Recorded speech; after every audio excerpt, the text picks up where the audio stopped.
বাংলাদেশের পশ্চিমবাংলার যে নির্বাচন, সেই নির্বাচনে মানে একবারে সরাসরি আপনার তৃণমূল নেত্রী অভিযোগ করছেন যে 100টি আসন তারা চুরি করেছেন।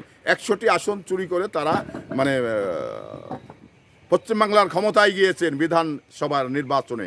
তো সেখানে আমরা যেহেতু ওই দেশের এটা নিজস্ব ব্যাপার, এখানে বাংলাদেশ থেকে আমরা মানে বা এই সমস্ত লোকগুলো কথা না বলাই উচিত আমি মনে করি। কারণ ওই দেশে নির্বাচন চুরি করেছে বা লুট মানে ইঞ্জিনিয়ারিং কারচুপি করার মধ্য দিয়ে তারা ক্ষমতায় গিয়েছে, ওটা তাদের নিজস্ব ব্যাপার।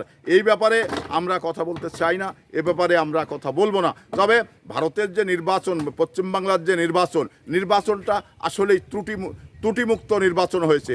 এবং আমরা যে নির্বাচনের কৌশল দেখলাম, যে নির্বাচনের মানে কাঠামো দেখলাম, তাতে নিঃসন্দেহে এই নির্বাচন মানে কারচুপির নির্বাচন হয়েছে, এই নির্বাচন প্রহসনের নির্বাচন হয়েছে আমরা মনে করতে পারি।